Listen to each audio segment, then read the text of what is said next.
let me do that real quickly. Now, before we get started, I do want to remind you of a few things. We will have the chat going. We will have the Q&A. In your chat, if you could just do yourself a favor and make sure when you go to chat with somebody or just put in the chat that you'll notice the 2 at the bottom always says all panelists. And I'd love for you to change that to all panelists and attendees. That means that others can see what you're typing, can see what you're saying, and it helps us encourage. And I'd love for you to just say a quick hi in there, let us know you're up. The other thing that you're going to see, hi, hey, Judy, how's it going? The other thing you're going to notice is on the Q&A portion, we actually enabled you guys for voting. So you should be able to see other questions that people post. And you can actually upvote questions and say, hey, this is a really great question. So we're going to try that out for the first time today. We got to try this out. Oh my goodness. Everybody coming in. Hi, thanks, London, Whitby. I saw Campbell River, Victoria, Mississauga, Toronto, Brandon, Manitoba. Thanks so much, everybody, for tuning in. And let's go ahead and let's get this party started. I'm just going to share my screen real quickly here. And here we go. All right. So, as mentioned, today is all about connecting, collaborating, and getting organized with G Suite. And if you'll notice, I have a few people on the webinar with me. I have Ariane McCourt from the Royal LePage Learning Services team. Hey, everyone. And I also have France Raymond from the Royal LePage Learning Services team as well. Hey, all. And Kelly's here as well to oversee us and make sure everything's going well and we're not getting out of line. Hey, Kelly, how's it going? Hey, everybody. Hello. Now, for those of you who know, France and Ariane have actually been a lot, especially in the Quebec region, doing some sessions on Google. So we've leveraged some of that for this webinar today. So without further ado, let's go ahead and get started on connecting, collaborating, and getting organized with G Suite. Now, really, the objective today is, as we all know, with everything going on, we want to help you leverage some of the Google Suite tools you already have. And we want to help you kind of gain some tips on how to get organized with your Gmail and Google Drive. We think, now is an opportunity for you to get that inbox, under control and make sure that, you're well situated for when you get back. I know I'd like to take some time to organize mine, as well as your Google Drive. It's very important. And then we also want to talk about how you could leverage Google Meet to deliver virtual meetings and meet with people online. So this is our agenda, and we're each going to cover a little part of it. So we're going to start off talking about organizing and cleaning your Gmail inbox, the management of it, advanced searches, and creating filters. France is going to talk about organizing and working with your Google Drive, adding files, folders, sharing files, and collaborating online. And then finally, I'll talk about connecting with people via, essentially Google Meet. How do you invite people to the meetings? How do you run it? And some tips for best practices for you. So without further ado, I'll send it over to Ariane to get the party started with Gmail. And Ariane, you're still muted, by the way. Thank you, Mike. Hi, everyone. Once again, welcome to everybody who's joining us and continues to join us. So now is the perfect moment to take a little bit of time and reorganize your Gmail inboxes. Am I right? It gets a little bit crazy in there. So let's do a bit of reorganizing. So I've got some tips here for you, which hopefully will help you to achieve that. So first thing I want to talk about, inbox guidelines, some best practices. So once you've read an email, you can use the hover actions to decide what it is you would like to do with it. So you can opt to archive, you can opt to delete, you can also opt to snooze. So we're going to talk about what happens when you archive an email versus what happens when you delete one. And we're going to talk about the different options that you have should you wish to snooze an email. So first thing I want to talk about, as I said, archiving. So when you click on that little archive icon there, what happens? That email in question is going to be transferred into all mail. Now that email will remain in all mail indefinitely unless someone replies to it, in which case it will go back to your inbox. So just to speak a little also to as to the difference between archiving and deleting.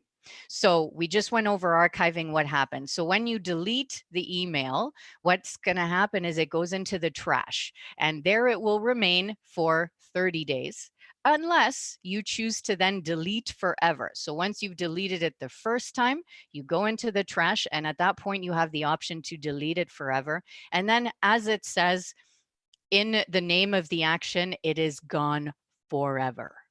It's very final, right? Okay. So now let's move on to snoozing. So what happens when you snooze an email? When you click on the icon, the snooze icon, Gmail will give you automatically give you a few propositions of when you may want to snooze it until. So it tells you here, you know, tomorrow, maybe Thursday at 8 a.m. Right? Of course, when I did this, Thursday was tomorrow, and it is also perfect. Excellent tomorrow as well. So otherwise, you can pick your own date and time down here. And what does that look like if we do that? So basically, this is an option that allows you to snooze it until you wish to action it. So here I've decided that this particular email, I am not going to want to action it until April 13 at 9:04 a.m. So you can be that precise about it. And once you click save, what's going to happen is this email is going to pop back in my inbox on April 13 at 9:04 as new mail. Okay, and then that is when I've chosen, that's when I'm going to be ready to action it. So those were a few little basic functionalities, I'm going to say. And now I want to get into advanced searches and search filters with you guys. So what is the idea here with advanced searches is we want to save you time always, right? If you can do something faster in administration, why not? So here you can save time. I think many people have a tendency to use this section here, which is just search mail. And you just type in, for example, if I'm looking for an email from, let's say, John Smith, I just type in John Smith there. But the issue being, if you have thousands of emails, and John Smith happens to write to you a lot of emails, that's not really going to narrow it down all that much for you, is it? So when you click the drop down menu here to the right, you will have this drop down menu pop up for you. And here is where you can be a lot more precise about the search, what it is that you're looking for. So at this point, I could say, okay, the email I'm looking for is from John Smith. I can type it in there.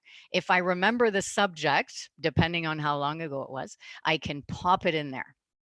I can also put in has the words. So if I remember, you know, what the general idea of the email was, I can pop it in there. Another great feature here has attachment. So maybe this email that I remember John Smith sent me maybe 10-ish days ago, but since then I've received hundreds and hundreds of emails. Maybe it had that attachment and this is what I am looking for. So you can select that as well and then click on search. And that will really, really narrow it down for you and save you quite a bit of time. Now, I just want to attract your attention here to the create filter, which is just next to this search button, because this is our next slide. This is our next subject here, is creating a filter. So this is going to further help you to really organize your inbox and avoid just having all of your emails in that inbox and every time you're having to sift through all of those. So here, I'm going to show you two ways that you can create the filter. So as I mentioned, straight here from the advanced search drop-down menu, Here I've put in that I want to create the filter that are emails from Michael Lawrence that have the words urgent, that include the words urgent. Okay. And I want to create this filter. So once I click on create filter, I then have this next menu that pops up for me. And it's asking me, so when a message arrives that matches this search that I just entered, what is it, Ariane? Gmail is asking me, what is it, Ariane, that you want me to do with it? All right. So here you have the different options as to what you can do. So I decided that what I wanted to do, what I wanted Gmail to do, is to apply the label urgent. Okay, and in the little drop down menu, you can have a choice here. And I want Gmail also to always mark it as important. Okay, now I'm sure you have all noticed that there is a red box here at the bottom. This is very important, guys. So it says here, also apply filter to 10 matching conversations. So basically what this box, when I check this off, what this box is telling me is that currently in my Gmail inbox, I have 10 conversations or 10 email exchanges that match this search that I have performed. So by clicking on here, this is very important. I want to click on this because it is going to then include not only in this search filter, not only incoming emails, but existing emails, right? So we want to make sure that we get the ones that are already existing too, because otherwise we're doing half a job. We don't do half jobs, right? We do it fully. All right, so very important, just remember to click there. And once you have selected that and you click create filter, here at the bottom. Sorry, guys, I went a little bit fast there. When you go create filter at the bottom here. All right, so now you think, okay, so I created my filter. So where is it? How do I know that it has in fact been created? What if I wanted to edit it? What if I wanted to remove it? How would I know that? So you would go here into the settings wheel.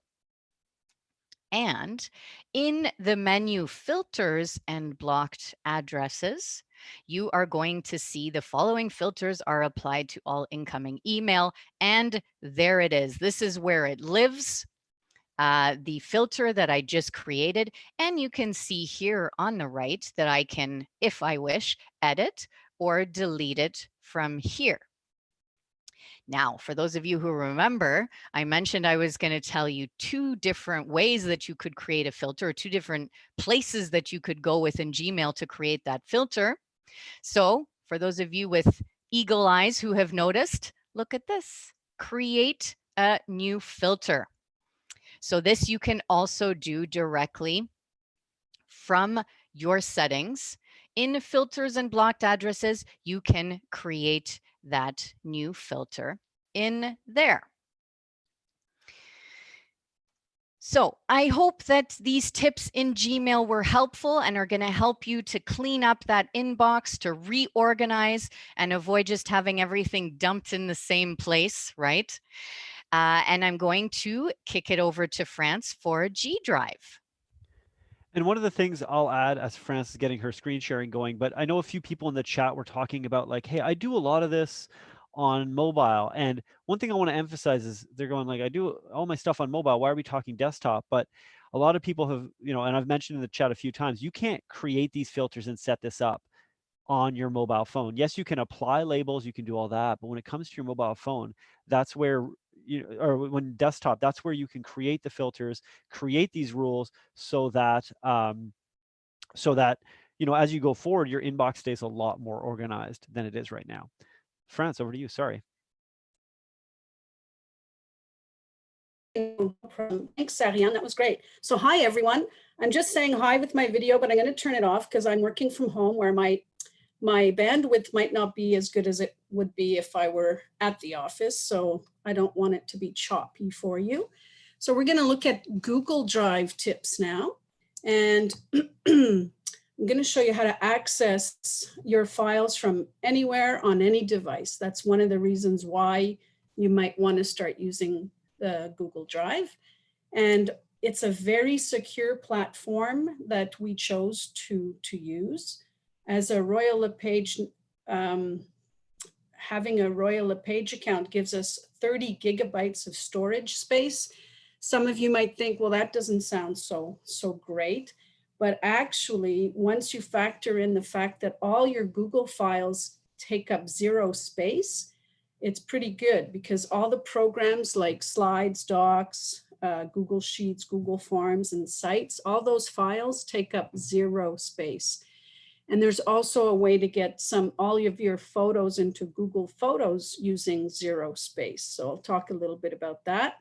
And then once you have some files up there, I'm going to share tips on how to share those files in folders versus emailing attachments, right? So if you have a huge file or folder that you want to share with somebody, there's no way you can email it. Often you're restricted to 10 megabytes or something. So by sending them a link to the folder, then there is no max there. And I really like the fact that as I'm working with these Google programs, with these apps, it's saving in real time, nice feature. And you can very easily collaborate with others, not only people outside of Royal LePage, obviously, like showing your listing presentations, whatnot, but also collaborating with maybe some of your team members on working on documents and presentations. So let's dive in. I'm using Chrome myself right now, so I'm going to just get into a brand new tab. And you'll see here up at the top right, sometimes people don't realize that's a button there, the 9 dots at the top right corner of a brand new tab will open up the applications I've been using lately. So they might not be in the same spot on your computers, but where I'm going here is to the drive, that multicolored triangle. I click on that. And the first time you come here, you might not see anything here, right? Because you won't have anything in your drive, although interestingly enough, some people don't even realize they do have content on their Google Drive. So by virtue of being signed in already on Gmail, I didn't have to sign in. It recognized me and it gave me the drive. And up at the top left, I'm going to be using this new button here. So pretend this is empty. There's nothing here. I click on the multicolored plus sign and I click folder. So let's start off by making a folder. In my case, let's say I call this Peter Sellers. So he's my seller. And I click create. So it's as easy as that. I've just created this folder right here. By the way, I could be viewing it in something called the grid view, top right corner, or something called the detailed view, which I want you to see because I want you to notice if I scroll down here, do you see how some of these files have a size listed and some of them have a bar? So all these with the bar, they take up 0 space because they were created in one of the Google apps. So I wanted you to see that 0 space. So let's say now I go to my Peter Sellers folder and let's find it again. Sorry, Peter Sellers, there he is. Double click on that folder. There's nothing in it, obviously, I just made it. And it tells me I can drop files here or use the new button. So I'm going to go back to the new button, top left corner, and I'm going to upload a file from my computer into that folder. So I'm actually going to go on the desktop and get the home ready checklist from the CREA site. So here's a PDF I can upload. showing you how to share something once I have here. So I could be anywhere on any device. Obviously, I am on a computer right now, but while this is uploading, let me say that on Google Play or on Apple apps, you go and download your programs right onto your phone. So in this case, I would be downloading Google Drive so that all my files would be accessible from anywhere. Okay, I see now that my PDF is up here, and I want to show you how to share. So if I click on that, it sort of highlights in a light blue. And up here, I'm making circles with my mouse around two buttons. The first one would allow me to get the link, but then I'd have to open up Gmail, a brand new email, paste it in. Instead, I can use this little guy with the plus sign, and this is integrated. And this is another feature of the G Suite, is all the programs are integrated. And this is actually like an email. So if I start in people's addresses here, if they exist in my electronic address book, it's easy because it'll, recognize the names. If they don't exist in my address book, I just have to type in their full email address. And now beside the pencil, let me show you some of these permission levels. I can have people edit the document. Now this is a PDF. There's not much to edit in this one, but let's say it was a PowerPoint, or not a PowerPoint, but let's say it was a slides or a PowerPoint, but let's say it was a slides or a Sheets or a Google Docs document.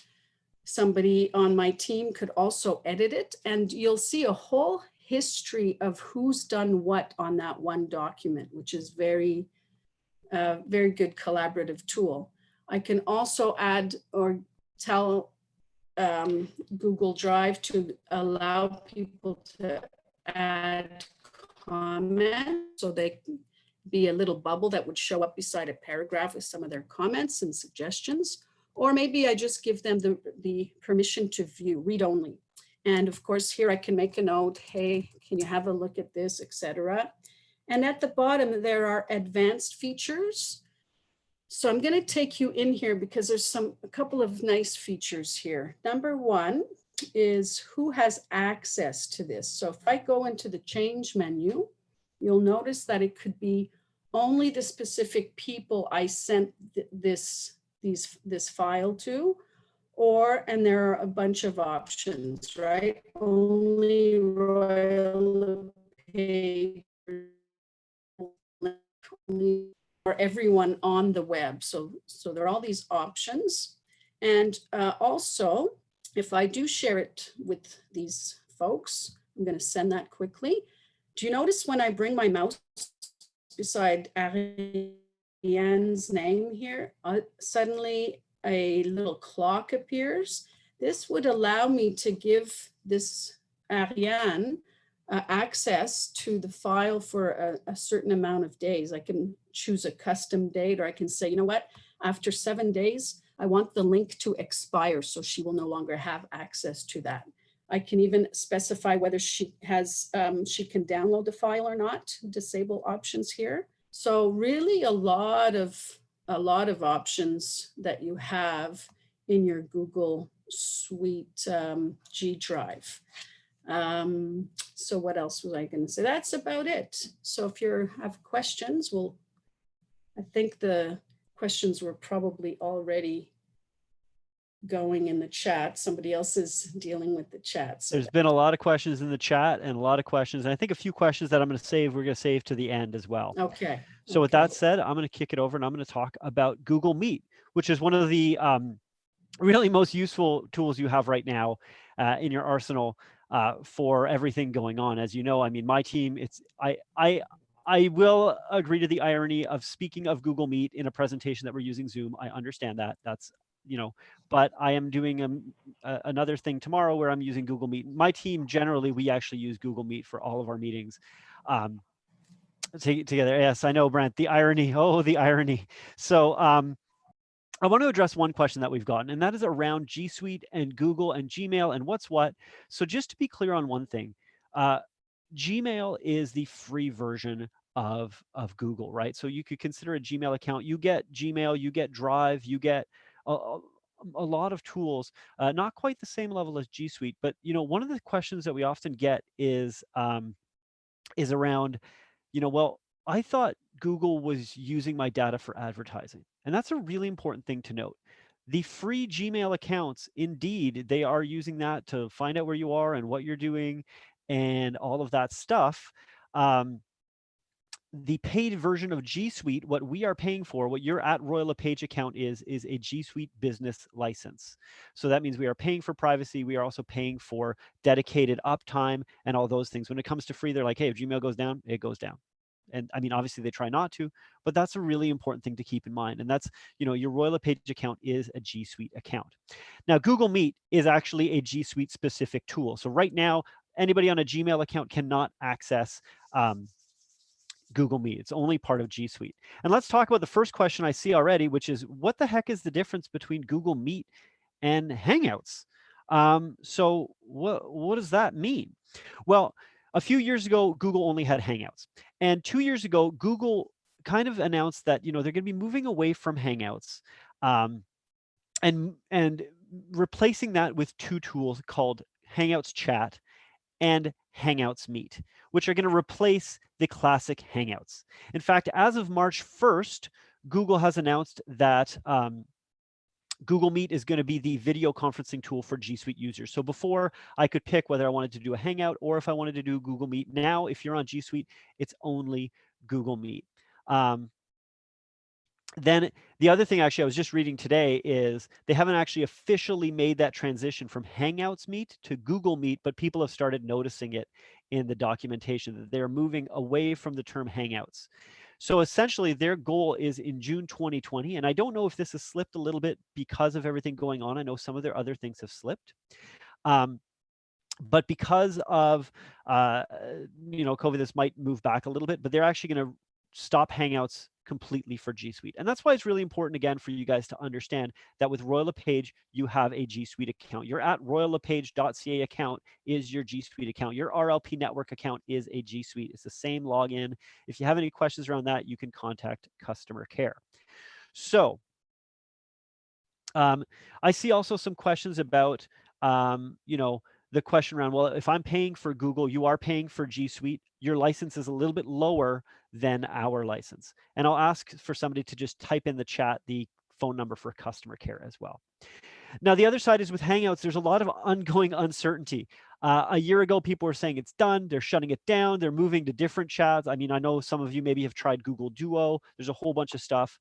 But there's a lot of uncertainty around Google Hangouts and its future. So that's something to keep in mind. Now, for all of you guys, if you're using your at Royal LePage account, that means you are on a G Suite business license, which means Google Meet is definitely a tool you could use. And I know last night I read the Korea article about how to be posting your online virtual tour. So I'm going to address that a little bit later as well.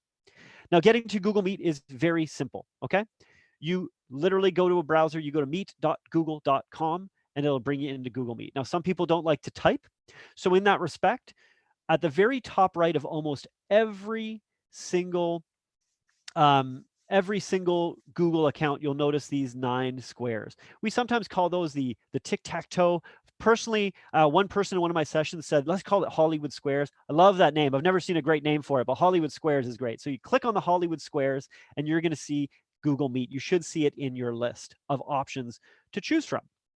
It's as easy as that. Either just go to meet.google.com or click on that. But the more likely way is when you have it in your Google Calendar. It's baked into Google Calendar by default. So if I go to Google Calendar and I create an event, I'm going to go here, I'm going to click on something and create an event. You're going to notice there's this option here to add rooms and conferencing. And when I click on conferencing, it actually adds a Hangout Meet right there. And it creates the link for me. So that there will create a link directly. And you can see here underneath, join Hangout Meet, meet.google.com/IMKUXKX and PIE, up to 250 participants. So it'll be very clear for you exactly how many people you can have on and that link. Now that is incredibly important because if you're doing these virtual showings or virtual open houses or whatever they're doing, the Korea thing right now where they're doing not virtual open houses, but virtual showings, right? Or virtual, I don't know, it's not, I want to use the term virtual tour, but it's not quite the right one. But you need a link to paste in there. And we were investigating just before this webinar on how you can get that from Facebook. It is very hard to get it from Facebook, especially on mobile. But with Hangouts Meet, it's pretty easy for you to do that. And so in terms of that, it's really simple, really nice. And yes, we can do it from our cell phone, and I'll show you exactly how you can do that. So when next time you create a calendar event, I invite you to check it out under the video conferencing. You should see it there. You need a G Suite account. So again, your Royal LePage account will have this ability. Your Gmail account will not. You'd be using Hangouts for Gmail. It's a totally different experience. This is all about G Suite.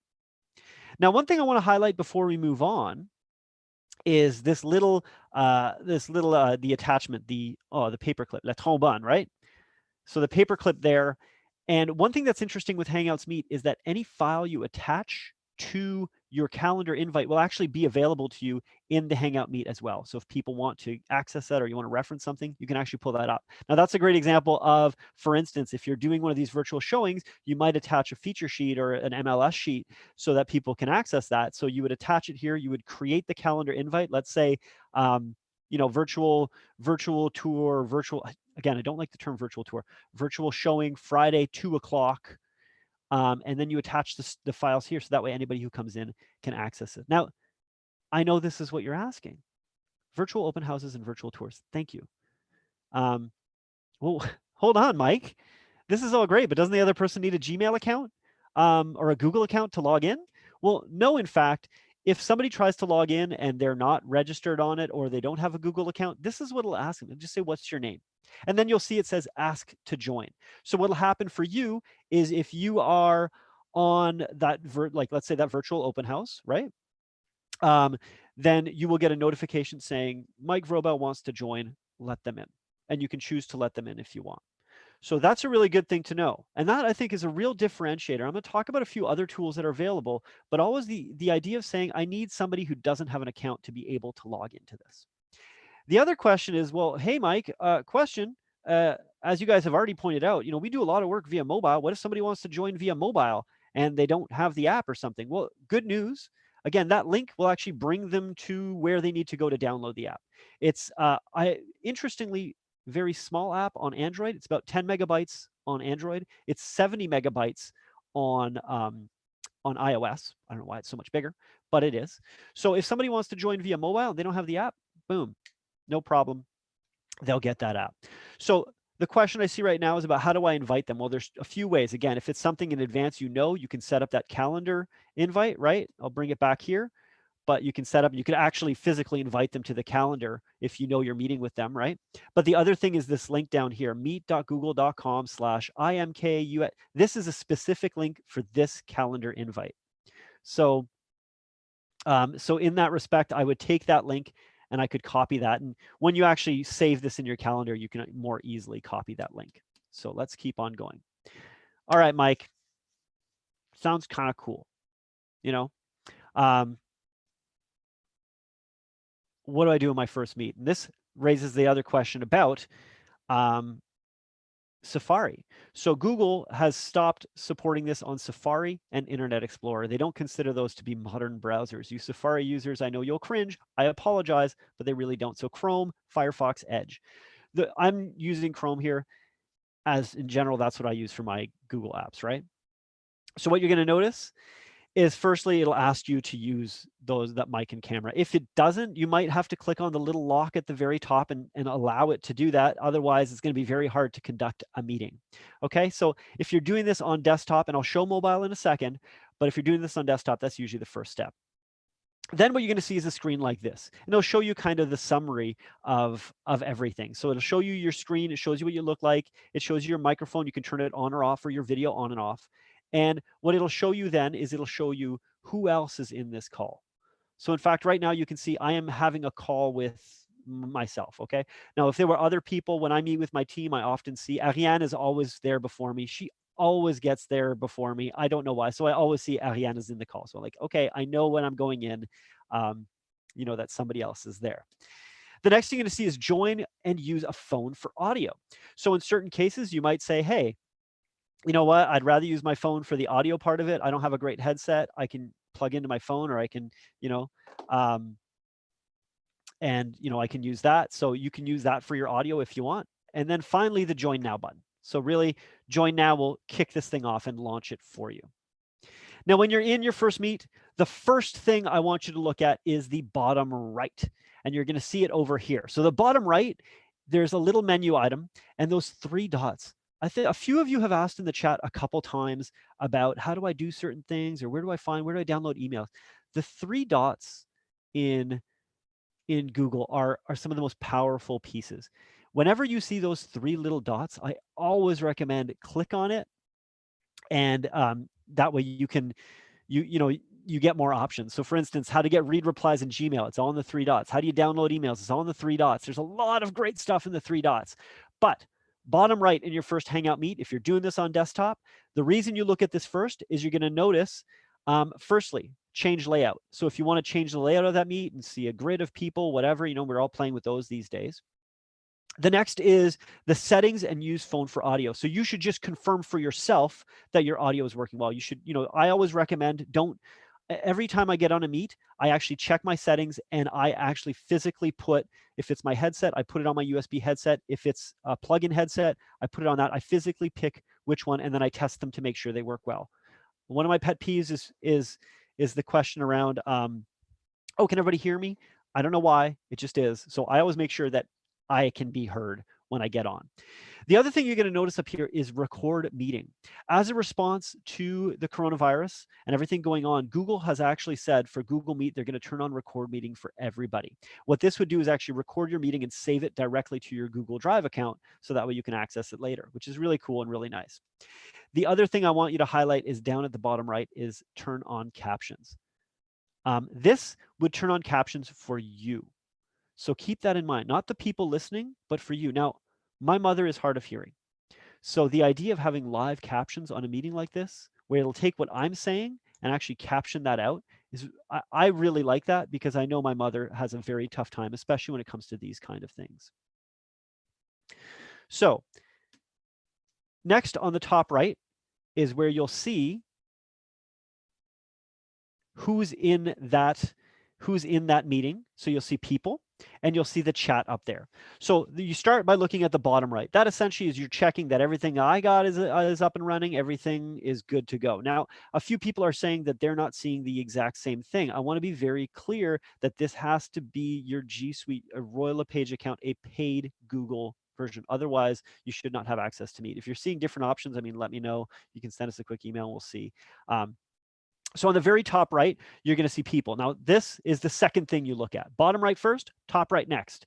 Because now we're going to look and see, are the people I want to join here? And you'll see the chat as well. Usually this is the second place I'll go, and I'll tell you why. Because usually what happens is somebody will come in, and then I'll notice their microphone's not working. So I go to the chat, and in the chat, then I'm typing with them, hey, what's going on? Is your microphone working? Blah, blah, blah. And I say, go to the settings, and then here you'll see add people. So I can make sure the right people are in the Google Meet as well. One cool thing with Google Meet is you can actually call out to anybody in US or Canada for free to bring them into the meeting. So if you want to call somebody in, you can actually click on that, put in their phone number, it'll call them. Of course, it's going to be a private number, so you have to remind them that that's coming. But here's where you essentially double check that everybody you want on the meeting is there. Finally, the bottom middle and bottom left. Once the meet is all set up, my things are all set up, I'm ready to go. Once at the very top, I have the right people in the meeting, and I might go back and forth on the chat a little bit, but generally for me, then it becomes the bottom, middle, and the left, where here I'm looking at the details in case, and the attachments, right? So you can see those on my screen. Or again, the mute and turn on off my video camera. There are times when I turn off my video camera if I'm in a meeting, or I turn off my microphone for my own various reasons. But so generally for me, that's the way it goes. It goes bottom right. I make sure I'm all set up, I'm all good to go. Top left, or top right, sorry, where I make sure that the right people are in the meeting and we're all good and everybody can hear each other and we're all okay. And then usually the bottom, middle, left, that's where I'm doing most of my webinar stuff in between then, other than doing the chat as well. Again, I know the question that's coming. Well, that's neat, Mike. What about mobile? Like, doing a virtual showing. Now, this is cool because I put this in before we saw all that stuff. So yeah, Meet on Mobile is just as easy to use and just as powerful for you. So when you install the Google Meet app on your phone, you'll be asked to log in. Again, you'll have to log in with a G Suite account. If you're paying for G Suite, that's cool. If you're using your Royal LePage account, then it's part of our offering to you, and I highly encourage you to check it out. You will have this option. Now, the first thing you're going to see is the new meeting or meeting code. So, and then at the bottom, see it says swipe up to see your meeting. So if I swipe up, I would see all my calendar meetings there. So everything is there, so I can check that out. When I'm ready to go, I then see the three options at the bottom. The first you're going to see is the people, right? So as on mobile, it's a little bit easier to get your mic and video up and running. So you should really just be checking the people, make sure the right people are in there. And also, I forgot to mention it, but this is also where I could boot somebody if I need to, right? Especially for you guys doing, especially for you guys who are doing these virtual open houses. We've heard a lot of things about a lot of people jumping into meetings and doing random things. So that's where you can boot people or mute people if you need to as well. I know my son's teacher needed to learn that one yesterday. It was a madhouse in that Google Meet. You'll also see the chat. So if you need to chat with everybody, you can see the chat. And on the last, the information, where you can see, again, that meeting code, the share, and the attachments. Then you'll look here. So essentially, the first thing on mobile app is the bottom. Then you're going to look at the top right of the screen. The first option there is, it looks like a little phone with a speaker thing. And what that means is it's actually putting the Google Meet on speakerphone for me. If I tap on that, I could actually set it so that I can hold it up to my ear, because sometimes, especially if you're outside or it's windy or whatever, it can be very helpful.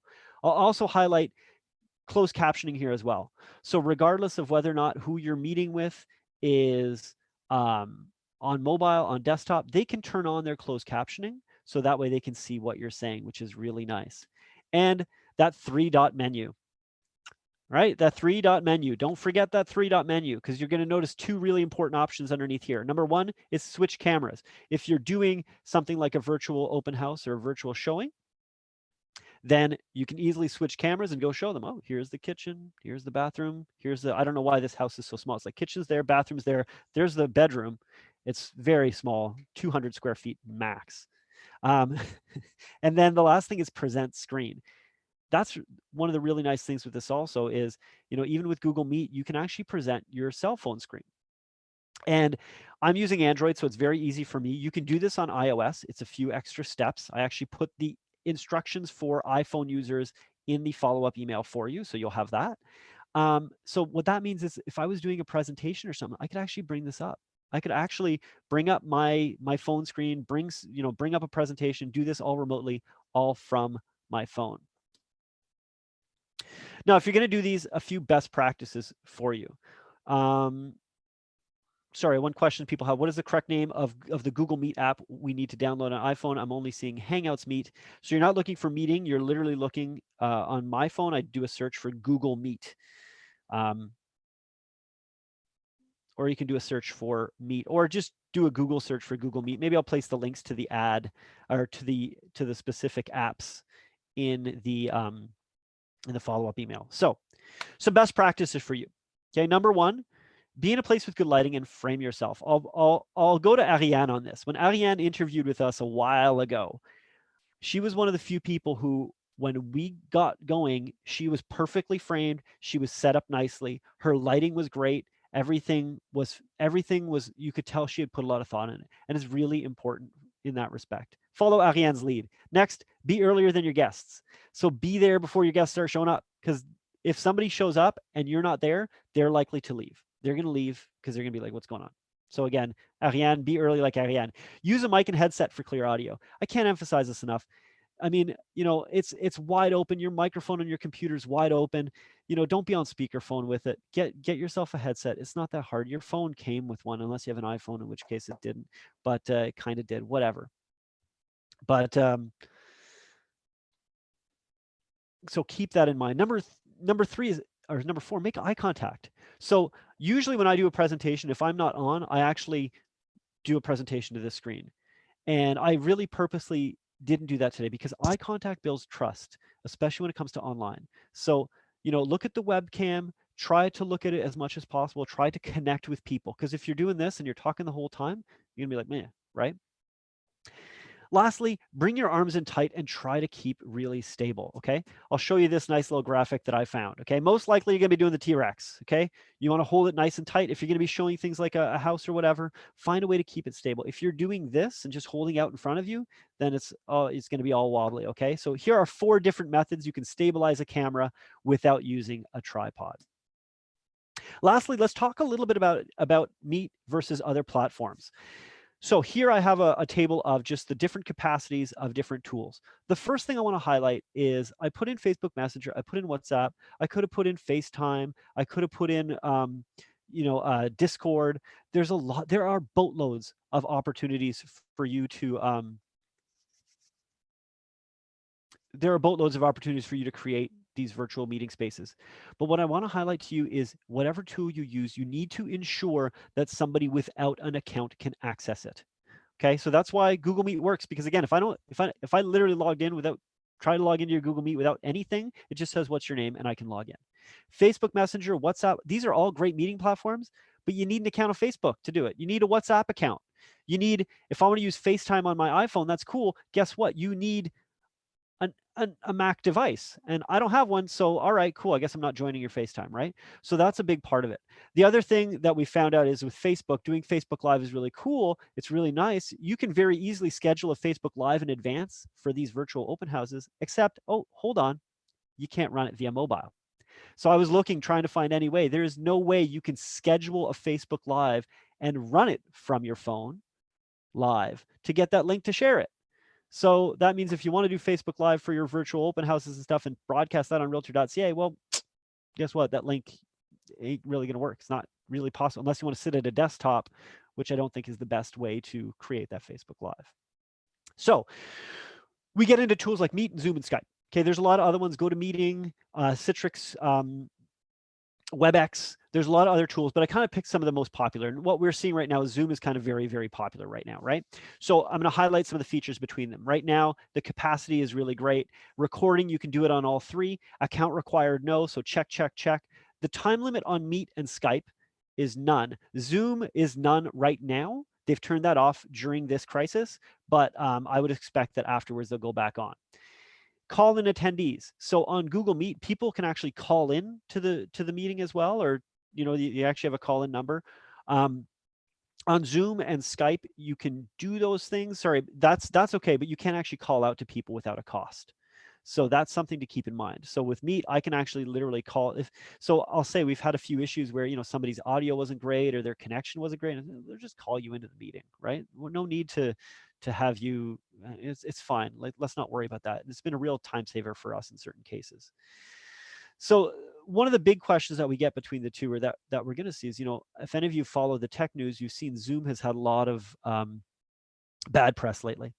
And Zoom is doing some things to clamp down on security. One of the reasons I highlighted the Google Meet link is because you'll notice it is a very challenging to guess alpha code. With Zoom, it is, I think, 11-digit code, all numbers. And people are guessing them and getting into Zoom meetings and doing what they call Zoom bombing. Now, if you're going to use Zoom, I have no problem with that. I just highly recommend you turn on a waiting room, okay? That way you can see people before they come in. People can't just jump into your meeting. So in terms of here, I added some of the cool features. One of the cool features that Zoom and Skype have is this idea to blur the background. So, I can change my background. Some of you guys have seen those kind of things. There's nothing like that on Meet. But on Meet, the cool thing is the closed captioning, right? So that's really nice in terms of, again, those people who have hearing impairments or those kind of things, like my mom. It's nice for them to have that. The other thing is no software. So you can do that in Zoom. It's a little bit trickier. The nice thing with Meet is there's no real software on a computer. People can just go on and launch it right from their browser, as long as they have a modern browser, right? So I see the question, Angela, saying Zoom now requires passwords. Not really. We're actually running our Zooms without passwords still as well. It just turns it on by default, but you can turn that off. So in terms of that, the other option here, as you're going to see with Hangouts Meet, is they actually have some real strong mobile data saving. And that's really important because not everybody has the crazy mobile, maybe some of you do, But in terms of that, they actually have a point where if it turns over to your mobile data, it'll actually reduce the bandwidth a little bit so that you can save that data. I just saw a great question pop into the chat. Hangouts Meet has or Google Meet really has a really poor rating of 1.6 out of 5 on the app. I was looking at that yesterday. I thought that's odd. And then I noticed who the reviews were from. And if you look at some of the negative reviews that have come in lately, you'll notice a lot of them are from students and teenagers who are very unhappy to go back to school, and especially to do it virtually. There was a really great app that Google released that helped adults control their kids' usage on phones. And the ratings on those apps, it was like a 1 out of 5. And people said, read the reviews. It's all kids who like, I want to play for at least 3 hours. My parents aren't letting me. So keep that in mind.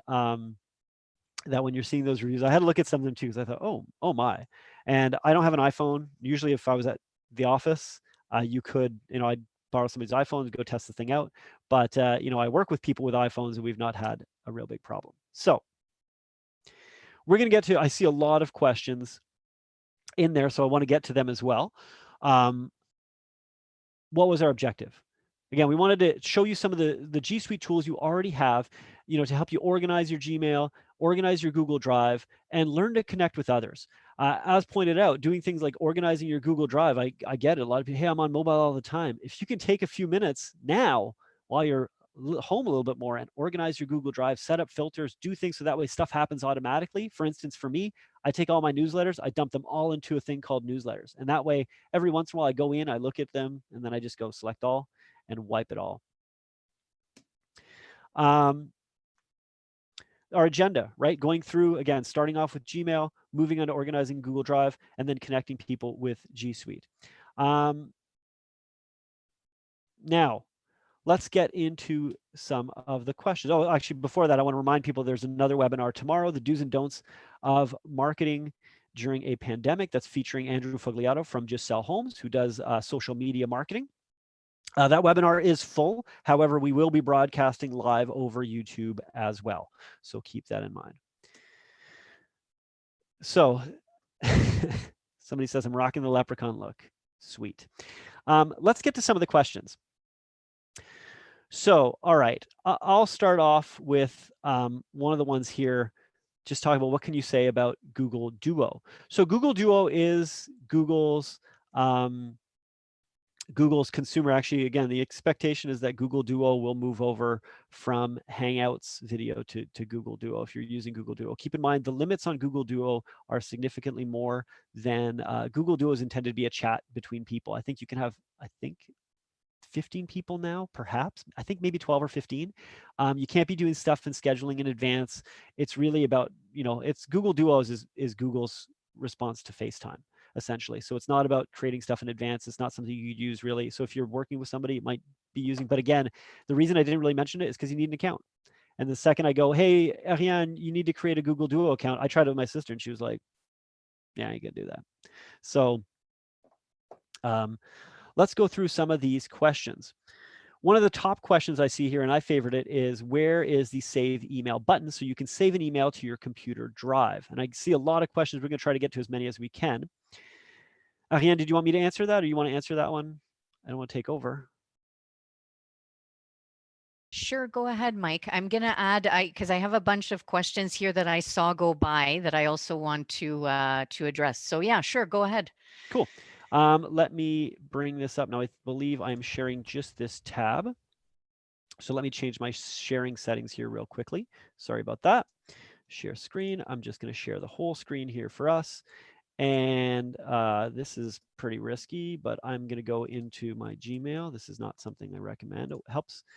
Here's a pro tip. Type it in properly. So let's find a quick email. Yeah, of course you did. Don't mistype your Gmail in, all right? That's a bad idea. All right, so let's say this LinkedIn email here. Of course, it's going to load real slow while my email's up. Oh, there's my home ready checklist.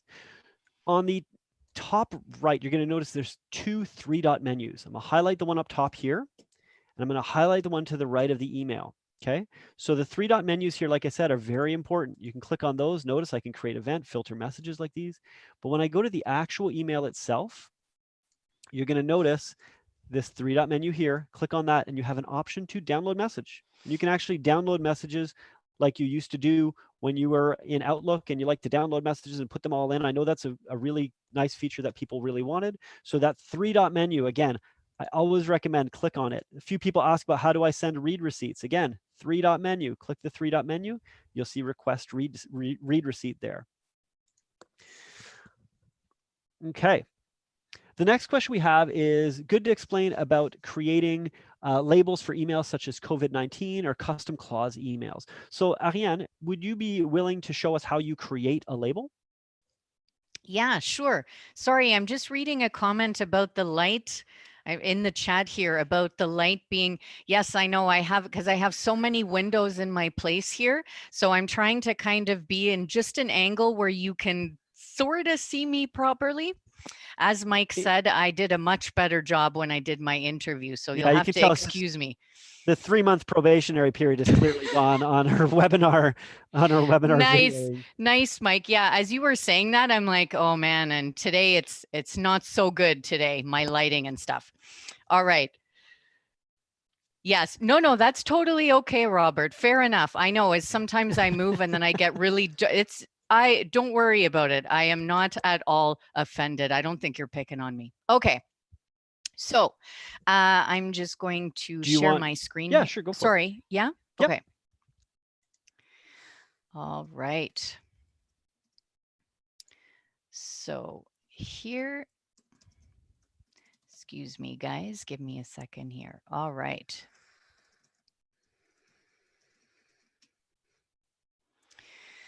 So here in the menu on the side there, let me scroll down here and you can see here, you can manage labels and you can also create a new label here.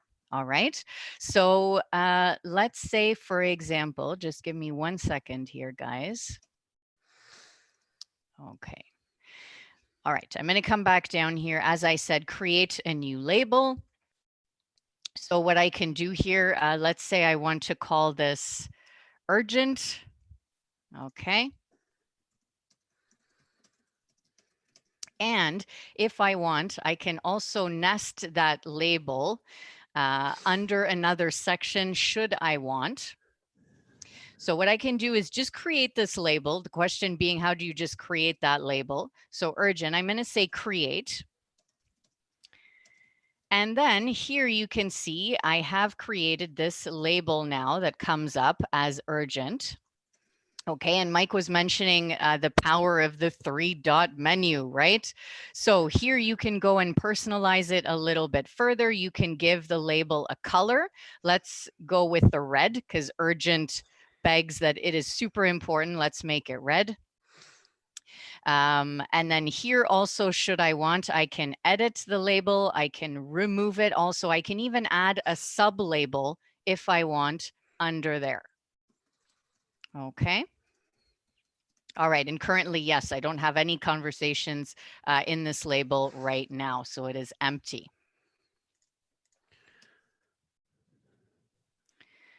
So what I just want to say also is earlier Kelly was saying that she saw a few questions about the cost of what we were presenting today. So this is included in your fees. All right, this is part of your G Suite. So this is all, it's included. Because I know this came up a few times. Also in the chat, I know we had a lot of questions about whether this was being recorded or not. So yes, it is being recorded. Mike, are we sending the recording in an email along with the presentation? Yeah, so is that how we're doing it? Okay. I've already done Just a little checking. bit to get it ready, but in terms of that, I will put a link to the copy of the presentation as well. Okay, I see we have some people that have to go there. Anne, okay. All right, Anne, thanks for joining us. So I see another good question here about Google Meet of how many screens or people can view at one time. There is in the biggest mode 4. In the smallest mode, I would imagine it would be around 10. So it depends on the layout. There are different layout options. One of the layout options is to have the screens on the right side where you see people's bigger screens. And I think then it's around 10 or 12. But it depends on your layout setting. I can jump in with a question I see here. I've been doing some. You guys are really good at multitasking. I'm like chat, questions, listening. Okay, there is a question from Doug about how to upload his contacts into the G Suite. So I can show it or describe it, but basically, Doug, you're going to go to your Google Suite apps, and you're going to look for contacts. And once you have that, you can import your CSV file. Now I can show that, but if it makes sense, let me know. And I'm seeing a few other questions about some things. So one of the questions that people have is like, why are people using Zoom? Why are we using Zoom for webinars? So Google Meet, and one thing you need to understand is Meet is collaborative, where I can talk to different people and people can, interject. They can unmute themselves. My team is using Zoom meetings for our workshops, but that means a lot of times people come in and they're not,